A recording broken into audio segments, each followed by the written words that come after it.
The Jared Dillian Show. I'm Jared Dillian. This is the Jared Dillian Show. If you want to call to talk about your money, please call 844-305-7800. That's 844-305-7800. This is the Jared Dillian Show. So, I learned something new every day. I learned a couple days ago that there is a producer named Astroglide. I kid you not. There's a DJ out there. His name is Astroglide, which is the best DJ name in the world. It's just amazing. I wish I thought of it. Oh my God, it's so good. So, I mean, not that I ever use that stuff. All right. I tried it once. It's like glue. It's the worst stuff in the world. It's terrible. There's much better stuff out there. So, stay away from Astroglide. Anyway, I want to talk about debt. Debt is the enemy. I've been thinking a lot about debt since I bought this car. You know, this has been such an experience buying the Corvette. And let me just talk about this for a second. I had some guy come at me on Twitter today. He's like, well, you said you should always buy a cheap car and you bought this Corvette, so I am never taking your advice again. And he was like, you know, Rando Calrissian on Twitter. So I'm like, you blocked, fine, whatever. I'm not, first of all, this message is not inconsistent, okay? And let me explain why. The reason cars are bad is because they depreciate. Now, not all cars depreciate. Some cars hold their value or even appreciate over time. Yes, and Corvettes are one of them. Corvettes hold their value, and they frequently increase in value. Ferraris, McLarens, Bugattis, Lamborghinis, all the supercars generally increase in value.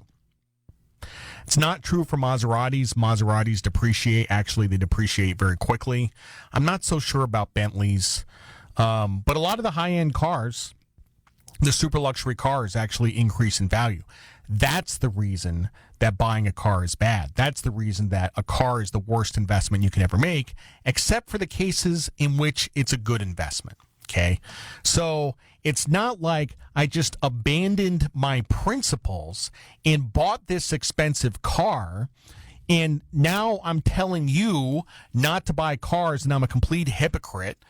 There is actually a reason, okay?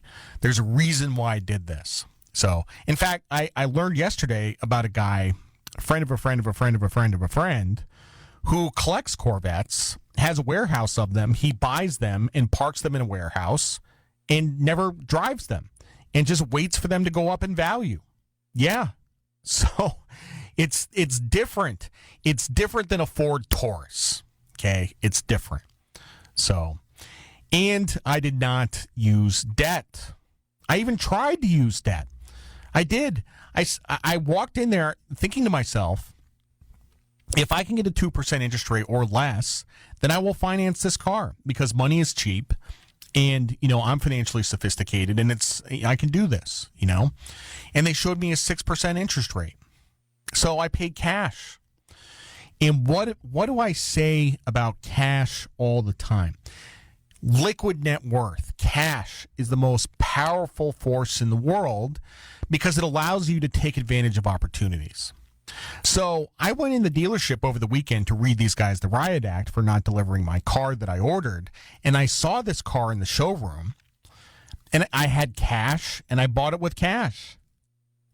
And it's a good thing that I did because the morning I went to pick it up, there was a guy sweating it in the showroom. And he's like, I want to buy this car. I'm like, too late, dude. I bought it. And if I was 24 hours later, I wouldn't have had the car. And the reason I had the car is because I had cash. Cash is the most powerful force in the world.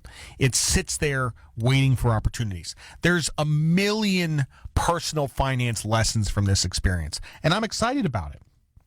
I'm excited talking about it. I can't shut up about it. It's amazing, you know. But really, it's it's turning me into a little bit of a crusader. You see, these guys at the dealership, like somebody comes in to buy a $113,000 car, like you might want to do your due diligence. Like, who is this guy? It's very simple. Just Google the guy's name, see who he is. If they Googled me, they wouldn't have tried that stunt of just showing me the payment. Here's the payment. That stuff doesn't work on me, guys. It doesn't work on me. Too smart. And I'm confident. I don't care. So I can tell people no. A lot of people get into these situations because they can't say no. They can't say no. And they're intimidated. They're in the back room of the dealership with this guy in a shirt. A bad shirt. This guy was wearing... oh, my God. It's terrible. He was wearing a green striped polo shirt with dress pants, checked dress pants, and some kind of terrible sneakers. I was like, what is this getup? And you're trying. I mean, I have 22 years of experience in the financial industry. I couldn't believe it. I couldn't believe they tried it on me. I couldn't believe they tried it on me. Today, somebody sent me a link of. I haven't looked at it yet. I'll look at it when I get home. But apparently, it's a guy that goes into car dealerships and does what I did and sees what kind of stunts they try on them.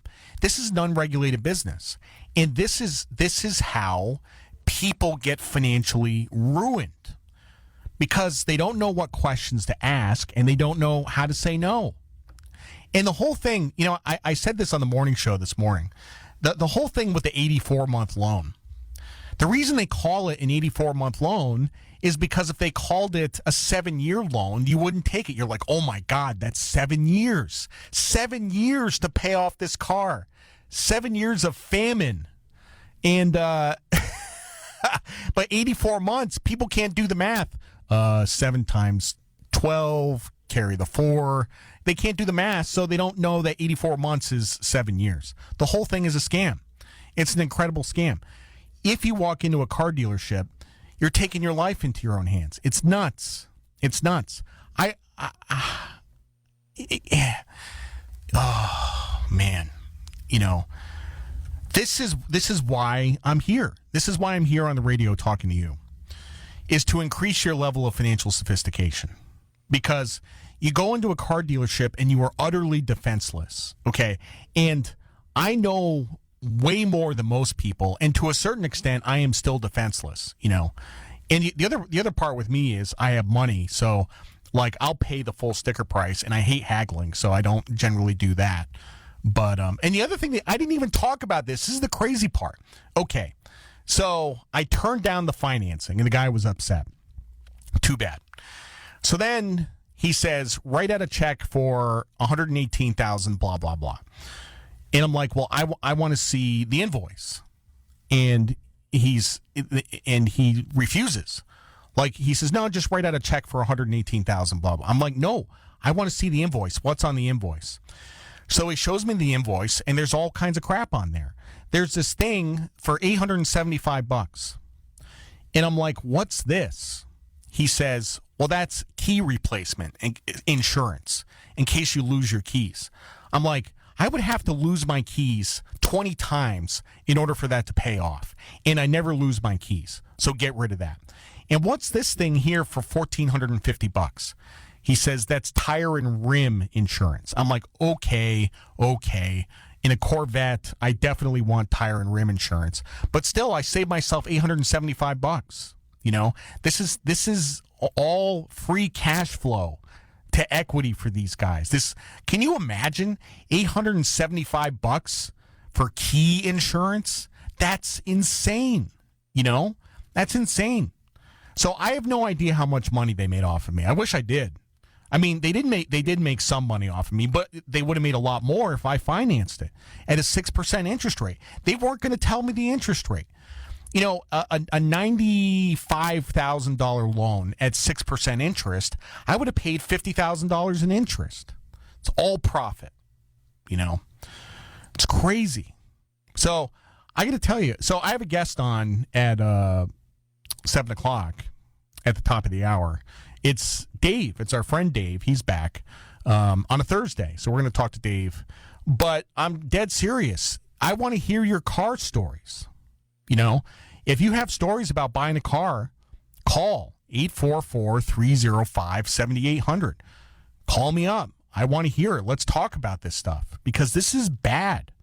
This is bad, And I'm a libertarian, and I don't believe in regulation, but this is insane.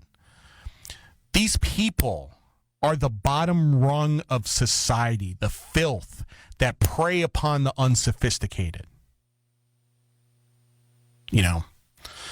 Anyway, I was going to talk about that.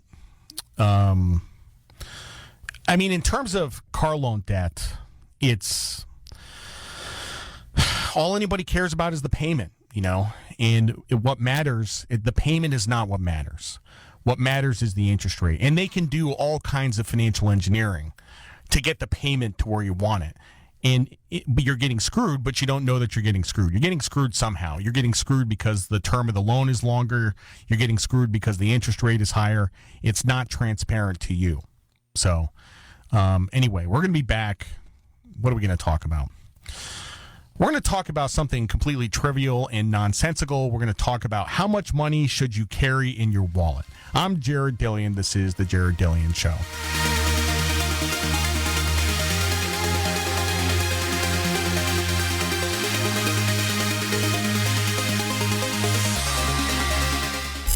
The Jared Dillian Show.